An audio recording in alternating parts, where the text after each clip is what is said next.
Everybody wants a number. How much is too much? Yeah. And that can range from 1 to 100. That's the thing. Like from a clinical perspective, assessing somebody, if they came in seeing me for treatment, like my masturbation is out of control, I'm watching porn way too much. My first question is not like, well, how much are you doing? Because that number doesn't give me much information at all in terms of determining whether or not something's a problem. Because if somebody thinks that they should never masturbate, and that's like the worst thing for them to do, masturbating just once a year is going to be a problem for them. And they're going to feel as if they are out of control because they're doing something that they're telling themselves they shouldn't be doing, as opposed to somebody who doesn't have those kind of restrictions placed upon them in their life. And they're like, yeah, I masturbate when I feel like it, whether it's through sexual desire or just because of tension release, whatever. And sometimes it's a couple of times a week, sometimes it's a couple of times a day, and they feel perfectly fine about it. And it doesn't interfere with their life.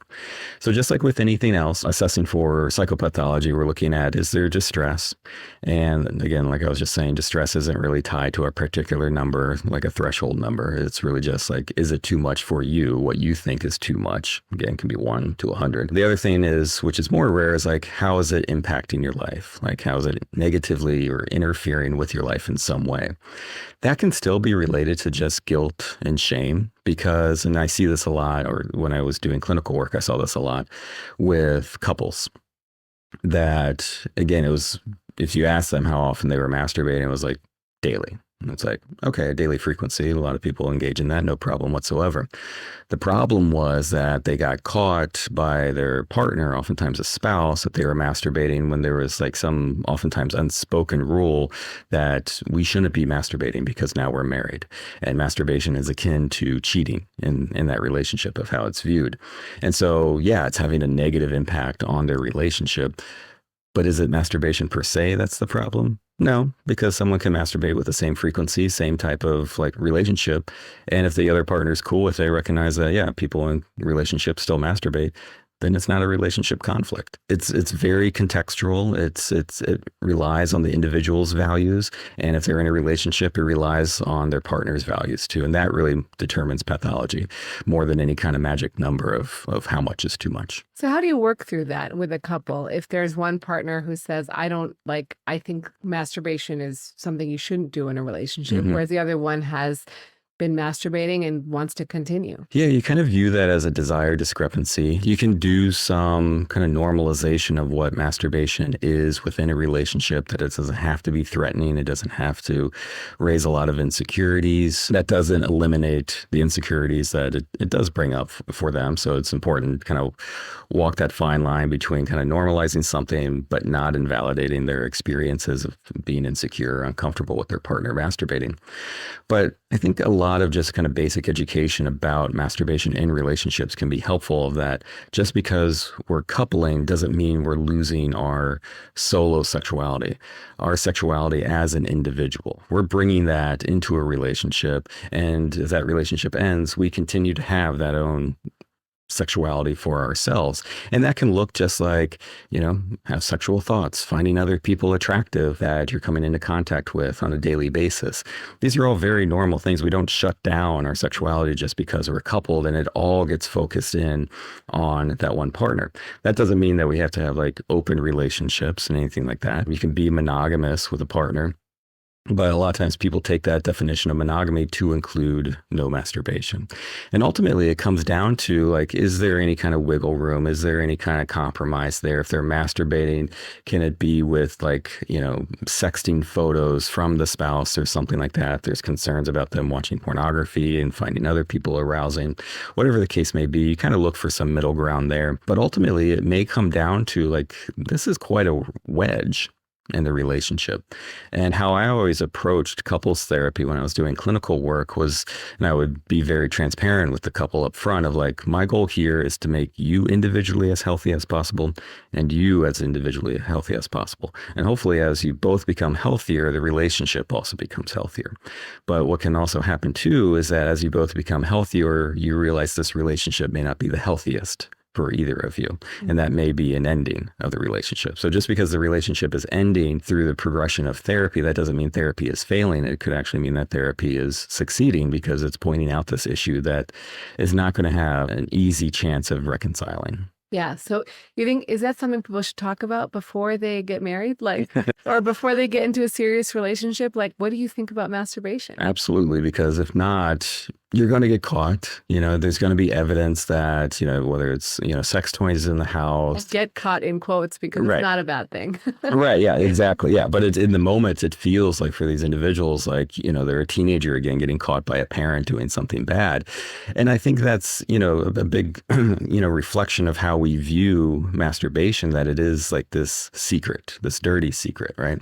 And that's when I talk with couples, the difference between like secrecy and privacy. It's like privacy is that you're transparent with something that you're doing, but you don't have to announce it every time that you're doing something, right? You can have some privacy around it, but it's not a secret that it exists in the relationship.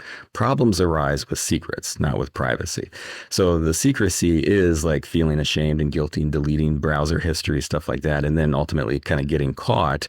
And then that can feel like a betrayal for the other partner. And the therapeutic issue at that point is more dealing with the violation of trust than actually what the other person was doing sexually alone. But yeah, I would definitely advocate for these conversations to be had early on in a relationship, making sure that you're on the same page and that you're comfortable so you don't have to live in secrecy, that you can just have a private solo sexual life. Is there an optimal way to masturbate? I wouldn't think so. I think it differs for everybody. That's the great thing about masturbation. It's your first sexual experience for most people, and it's your first sexual partner, so to speak. And you figure it out through trial and error, right? You kind of stimulate yourself in different ways. It's reinforcing on its own. So you're going to be kind of guided and shaped to kind of stimulate yourself in a way that works best for you. And that's awesome. You're going to figure out the way that your body best responds to sexual touch. The only time where that can become not so great is if now you're in a relationship, your body is responding to a very specific type of stimulation that can't be at least easily replicated with a partner. And then you may be experiencing arousal difficulties with partnered sex, orgasmic difficulties, things like that. And then oftentimes, unfortunately, in these scenarios, masturbation gets blamed. It's like, see, masturbation causes sexual dysfunction and it's ruining partnered sex for me. It's like, no, I see where you kind of drew that conclusion from, but let's back up a second. You figured out how your body best responds to sexual stimulation. You just need to teach your partner how that can be done to you. I mean, if it's not a practical way for a partner to stimulate your own body, then like you need to bridge that gap. Then what can be done with a partner versus what you're doing alone by yourself with masturbation, and how can these two worlds kind of join a little bit better? It's not taking away. It's not saying don't masturbate anymore. Just focus on partnered sex if you want to have a healthy relationship.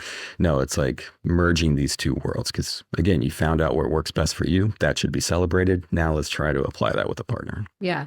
Do you ever encourage like varying the type of masturbation in those situations to more match what you're doing with a partner? Sometimes in extreme cases. So I had a patient once who would masturbate lying like on their belly, like so face down, and they would kind of make a partial fist so their knuckles were raised and they would grind their penis on their knuckles like that. That's not going to feel anything like oral sex, vaginal sex. And so they were experiencing some, I think, if I remember correctly, erectile functioning was okay. It was just kind of a delayed orgasm for them. So they're having a hard time climaxing because it just wasn't feeling the same. In that instance, we talked about different ways to have a solo orgasm that kind of better replicates partnered sex. So we talked about like a more traditional kind of grip on the penis, using lube, possibly using like a masturbation sleeve or something like that to kind of condition your body to be able to have an orgasm from a whole host of different types of stimuli. What's important in those conversations and through that treatment is to not vilify the type of masturbation that they were having, because that was great. That was working well for them. That was their go-to, but just kind of allowing their body to respond to now a variety of different touch. And so it's just expanding their options. Yeah, absolutely. I had a bunch of questions from my audience, Yeah. so maybe we can answer those. And I think some of these will be quick. Will masturbation bend your penis? Good question. I've heard that. I would defer more to you because this would be more of a, I would refer to a urologist for this kind. If a patient came to me as a therapist with this kind of question, I have heard from like a tight grip, kind of repetitive use that there can be a little bit of a build, not necessarily Peyronie's per se, but a little bit of a bending to it. But have you seen that where it's actually more like I clinically remarkable? I wouldn't say from we don't think it's so Peyronie's, which is curvature of the penis. We think it is from micro trauma potentially. But if you think about it, like the penis withstands quite a bit of trauma, right? It's meant to be used in an aggressive fashion for intercourse, right? And so I think it's also genetic components and things like that. And I think similarly, probably if you're getting micro traumas from aggressive masturbation, it's probably there's something else going on that we just haven't figured out yet. Right. And the important thing is too, like penises bend, they're curved, they're not always just like straight. And so like, is the concern more aesthetic? Is it more of like a body image disturbance of like any kind of bend that they're concerned about? And they think, oh, what caused this? And they're blaming masturbation. So now they want to back off. And so a lot of like kind of body image stuff may have to go into that approach of like, a lot of penises curve, and that's not going to be a problem for you. Yeah, a lot of penises are naturally curved. I've talked about that before on my channel, and I think it's important to realize like most penises are curved, actually. So within 15 degrees is very, very common. Sure. Does it reduce sperm count? No, unless, you're trying to get pregnant and you're masturbating like 5 times a day. And then on that 6th time is going to be the intercourse. And it's like, okay, you're not, operating at like full capacity. The research on this in terms of like how long you should abstain if you're trying to, procure a semen sample that has the highest concentration of like sperm, at least quantity of sperm. That varies, and usually it's just a few days, but then they have to offset that with the best quality of sperm. And so not just, abstaining from a month, you may not have the best quality of sperm in there. And so generally what I've read is that there aren't great recommendations of like the frequency of masturbation or ejaculations in general in order to like optimize your sperm count. It's still a little murky, but I think daily to every other day is reasonable. When you get over 5 days that you start seeing those changes that are more negative in terms of DNA fragmentation in the sperm itself. In terms of abstaining for more than 5 days. Is edging for a few days unhealthy? And let's just define edging as well. Sure. Edging is taking self-stimulation in the realm of masturbation. It's self-stimulation to the point of orgasm, but kind of backing off before actually having an orgasm. So if on a scale of 1 to 10, if 10 is the actual peak where you're noticing the orgasmic climax and contractions, you're taking yourself up to a 9, 9.5, and kind of riding that wave a little bit before taking yourself over. And this takes some skill to kind of be able to do that, to kind of know where your limit is and what you need to kind of back off a little bit, but maintain arousal. But so how long were they edging for? Days. Days. Okay. I've only seen that really that has been substance induced. People have gone on like methamphetamine binges and have not necessarily edged for that long, but have had almost like continuous like sexual behavior for a couple of days. I'm assuming there are breaks in there. I'm assuming you're eating. I'm assuming you're sleeping. So as long as you're taking some care of yourself, that's not like 72 hours of like not eating or sleeping and you're just like masturbating straight.